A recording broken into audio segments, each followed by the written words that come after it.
Two আইসার সোম kitchen. আজ আমি আপনাদের সামনে করে দেখাবো চিংড়ি পাতুরি। এই চিংড়ি পাতুরিটা করতে কি কি জিনিস লাগে আর কেমনভাবে বানানো হয় দেখুন। চিংড়ি পাতুরি করতে লাগবে চিংড়ি মাছ। এখানে আমি 300 গ্রাম চিংড়ি মাছ নিয়েছি। এই চিংড়ি মাছগুলো মাথার এইগুলো কাটবো আর লেজটাও রেখে মাঝখানটা চামড়াটা কিছুটা তুলে দেবো, দিয়ে আর এইখানে কেটে একটা শির আছে, শির বার করব। এই চিংড়ি মাছ পরিষ্কার করাটা আমার আগের অন্য ভিডিওতে দেওয়া আছে পরিষ্কারভাবে।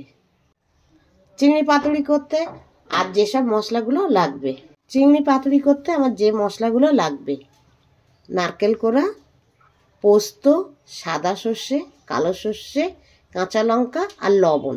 এইগুলো সব একসাথে শিলে আমি পিষে নেব।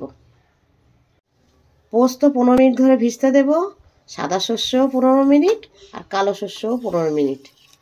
এইগুলো ভিজিয়ে রাখবো, তারপরে পিষে নেব। পাতুরি করতে যেটা মোস্ট প্রয়োজন সেইগুলো হলো লাউ পাতা। সেই লাউ পাতাটা আমাদের বাড়ি নেই, আমি একটা আমার অন্য দিদির বাড়ি থেকে সেই লাউ পাতাটা তুলে আনতে যাচ্ছি। দেখুন দেখুন দিদি কেটে দিচ্ছে।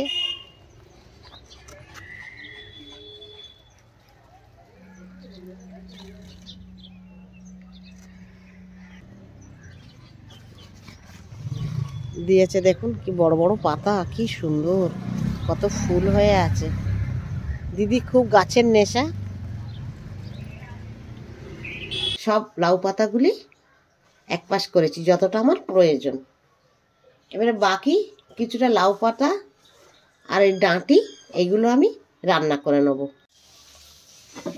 লাউ পাতাগুলো আমি জল ঢেলে বেশ খানিকক্ষণ, অন্তত মিনিট 5 ভিজিয়ে রেখে দেব।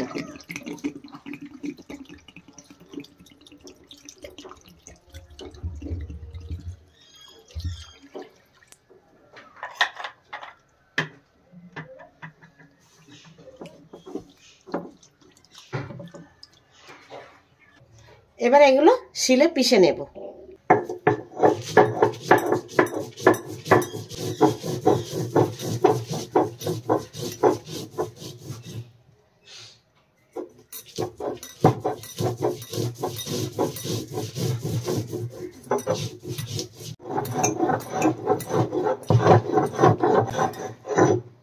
এটা বাটা হয়ে গিয়েছে, এবার এটা তুলে নেব।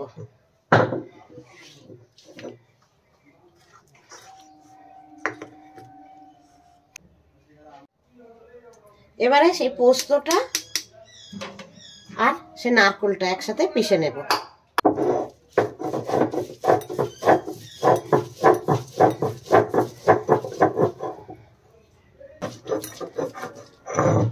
আমার নারকেল আর পোস্তটা বাটা হয়ে গেছে, এবার আমি তুলে নিচ্ছি।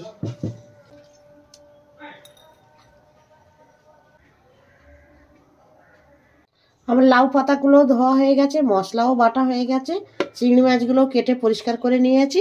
এরপরে একটা মশলা ম্যারিনেট করব। সর্ষে বাটাটা পুরো দিয়ে দেবো,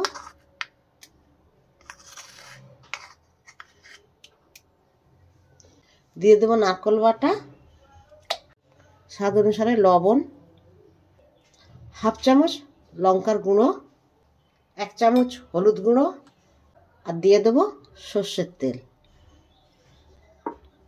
সর্ষের তেলটা হাফ কাপ দিয়েছি, দিয়ে এইগুলো ভালোভাবে মাখিয়ে নেব।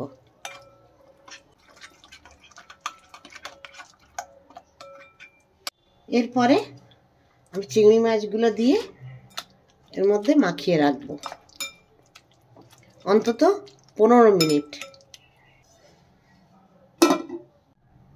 15 মিনিট রেস্টে রেখে দেওয়ার পর এবারে চিংড়ি মাছটা পাতায় ভরে দিতে হবে। দেখুন কত সুন্দর হয়েছে। আরেকবার একটু এরকম করে মাখিয়ে নিতে হবে। একটা লাউ পাতা আমি এইভাবে নিয়ে নিয়েছি। এবারে এতে আমি চিংড়ি মাছটা দিয়ে দেবো মশলা সহ। এক একটা পাতায় মুড়ব।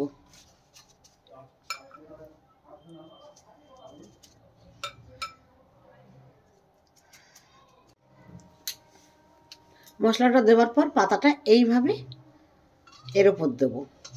দিয়ে এই ধারের এই পাতাটা এর উপরে দিয়ে দেবো। দেওয়ার পরে এই মাঝখানটা যে ফাঁকা হচ্ছে, এই দেখুন, এইটা একটু এইভাবে মুড়ে দেব, দিয়ে এইভাবে মুড়ব। দেখুন দেখুন আমার একটা চিংড়ি মাছ মোড়া হয়ে গেছে। এর বাকিগুলো মুড়ে নেব। আমার সব কটা চিংড়ি মাছ মোড়া হয়ে গিয়েছে লাউ পাতায়। এরপরে আমি একটা একটা করে সমস্ত এই পাতাগুলোকে সুতো দিয়ে বাঁধব।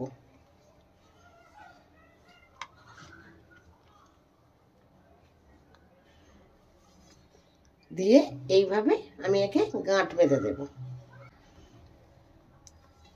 একটা আমার হয়ে গেলে এবার বাকি সবগুলো আমি করে নেব।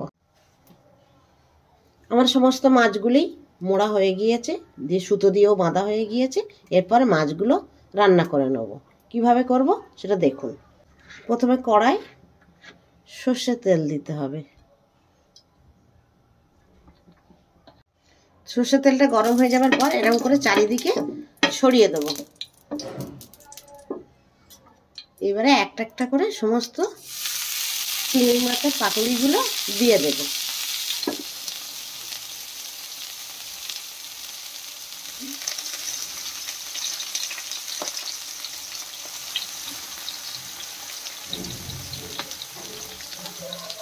দিয়ে গ্যাসের ফ্লেমটা একদম লোতে করে দেবো, দিয়ে চাপা দেব। দিয়ে 5 মিনিট পর পুরো ঢাকাটা খুলে আমি দেখব। 5 মিনিট হয়ে গিয়েছে। এবারে আমি আর এক পাশ উল্টে দেব। দেখুন পাতাগুলোর কালার চেঞ্জ হয়ে গিয়েছে।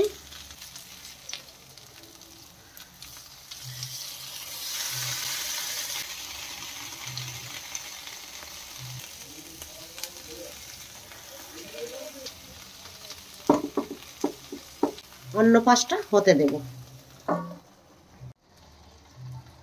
আরেক পাশেরও 5 মিনিট হয়ে গিয়েছে। এইবারে দেখুন গ্যাসের ফ্লেমটা লোতে ছিল এতক্ষণ, এবার মিডিয়ামে করে দিলাম।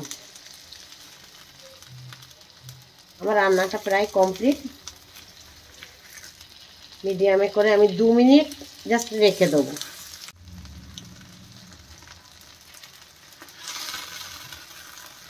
আমার রান্নাটা কমপ্লিট। দেখুন পাতার কালারটাই পুরো চেঞ্জ হয়ে গিয়েছে। এরপরে আমি গ্যাসের ফ্লেমটা অফ করে দেবো। এই তো আমার চিংড়ি পাতুড়িটা কমপ্লিট। আপনারাও বাড়িতে ট্রাই করবেন। ভালো লাগলে লাইক করবেন, শেয়ার করবেন আর সাবস্ক্রাইব করবেন। Thank you.